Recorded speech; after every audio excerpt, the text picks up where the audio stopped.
시편 19편 3절 보겠습니다. 기억성경요. 그 소리가 온 땅에 통하여 온 땅에 통하고 그 말씀이 세계 끝까지 이르도다. 이 시적인 표현이에요, 여러분.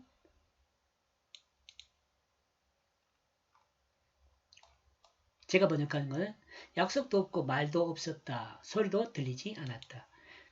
태양이 솟아오르기로 약속한 것도 또 그 어둠에 말하는 것, 태양이 어둠에다 말하는 것도 아니죠. 그리고 태양이 솟아오르는 소리도 들리지 않았죠. 어디 태양만 그렇겠습니까? 여기 살아있는 나와 여러분요. 마찬가지예요. 우리는 우리가 태어난 것에 대해서 우리가 태어날 것에 대한 약속도 알지 못하고 말도 듣지 못했죠. 자신이 태어난 그것에 대해서 소리를 듣지 못했습니다. 그러나 우리는 태어났고 여기 있으며 살고 있죠. 같은 거죠, 다. 우리 자신의 의지가 아닌 하나님의 뜻에 따라 우리는 태어난 것입니다. 믿는 사람만 이렇겠죠. 믿지 않는 사람은 그렇게 생각하지 않겠죠. 그런데 우리가 살아가는 삶의 틀은 여기서 한번 이것에 대해서 생각해 보니까 우리 의지로 태어나지 않고 하나님 뜻으로 태어났는데 우리 자신의 현재 삶을 돌아보면은 우리가 살아가는 삶의 틀은 언제나 자기 뜻과 목적을 위해 달려가고 있죠. 여러분 한번 자신을 돌아보세요.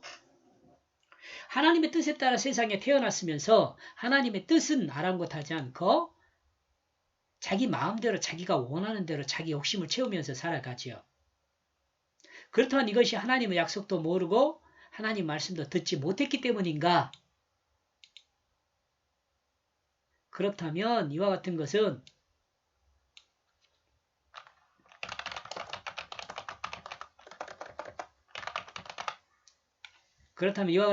하나님의 약속도 모르고 하나님 말씀도 듣지 못했기 때문인가?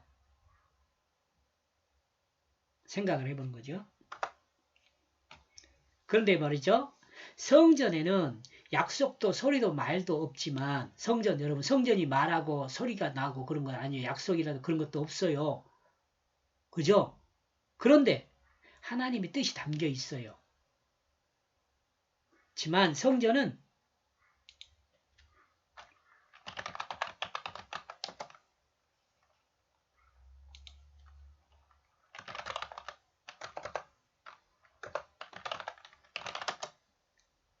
그림으로 담겨 있어요. 그림에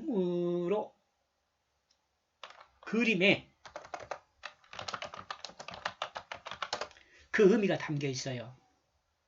이러므로 성전은 하나님 말씀을 드러내요. 성전뿐만 아니라 여러분 성전을 인간의 언어로 기록되게 되면 성전입니다. 성전이 인간 언어로 기록되게 되면 구약의 의미가 됩니다. 이러므로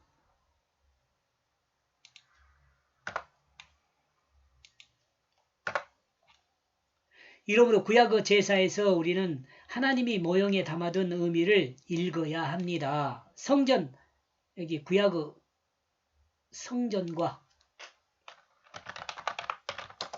성전과 제사에서 하나님이 그 모형에 담아둔 그 의미를 읽어야 돼요.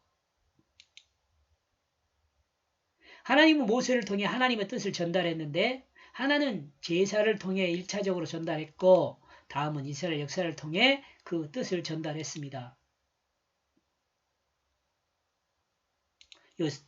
제사만 가진 것이 아니고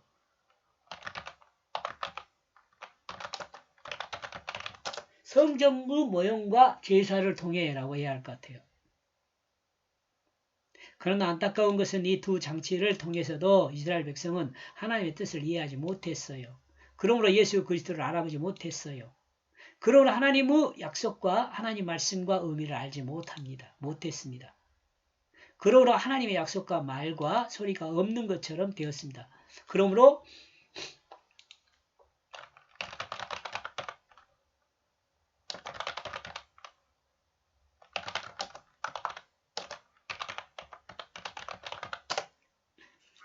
이스라엘 백성이 유대인에게 하나님의 약속된 말과 소리가 없는 것처럼 되어버렸어요.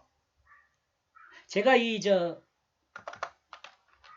나중에 출애굽기 25장에서 30장 정도 보면은 얼마나 정확하게 하나님이 하나님의 뜻을 모형으로 담아두었는지를 알 수가 있어요.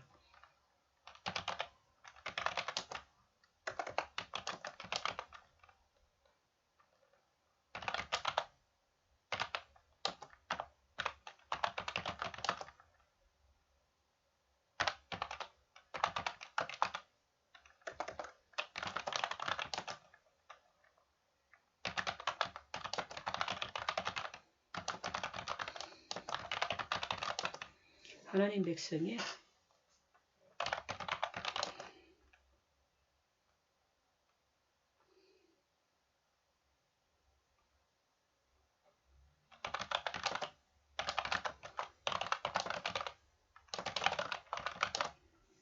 지금 요즘 제가 출애굽기 지금 30장 보고 있는데요. 여기 보면 그렇더라고요.